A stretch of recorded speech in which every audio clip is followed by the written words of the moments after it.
माझं नाव सुदाम यशवंत शिंदे. माझं वय 55. मी वाशी सेक्टर 15ला राहतो. हिंगे सरांकडे पहिलं आलेलो होतो. पहिलं त्यांनी इम्प्लांट केले माझे. त्याच्यानंतर मग लास्टला इथं मी येऊन दात बसवून घेतलेले आहे. कालच्या मंगळवारी इम्प्लांट केले आणि माझे इम्प्लांट व्यवस्थित झाले. मला त्रास नाही झालेला, दुखले नाहीत बिलकुल आणि 4 दिवसामध्ये मी दात बसवले. सूज वगैरे आलेली नाही, काही त्रास नाही झाला. गोळ्या त्याच्यावरती मिळतात, गोळ्या खाल्ल्या की काही त्रास नाही होत.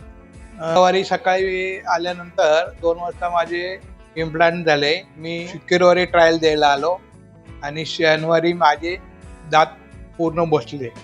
5 दिवसात पूर्ण ट्रीटमेंट झाली. मला 5 दिवसाचा टाइम दिला होता आणि मला त्या 5 दिवसामध्ये माझं काम पूर्ण झालेलं आहे.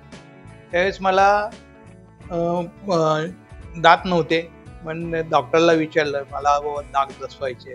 डॉक्टर बोलले असं बाबा तुम्हाला 5 दिवसात बसवून देईल.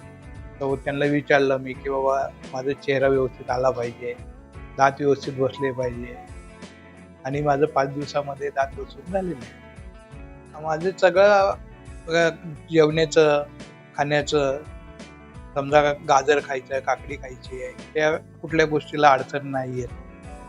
सगळं व्यवस्थित खाता येते, कुठला त्रास होत नाही. दात लावायच्या अगोदर मला जरा बोलायला यायला त्रास व्हायचा, खायला तर येतच नव्हतं. पण आता दात लावल्यापासून मला खायला व्यवस्थित येते. 4 माणसात बोलता येतं, बसता येतं. पहिलं बोलता येत नव्हतं, बसता येत नव्हतं, बोलताना त्रास होत होता. आता त्रास होत नाहीये. डॉक्टर हिंगे सरांकडे तुम्ही कधी आला तरी तुम्ही तुमचं काम व्यवस्थित करून द्यायचं काम त्यांचं आहे आणि ट्रीटमेंट व्यवस्थित आहे आणि चांगलं काम होतं.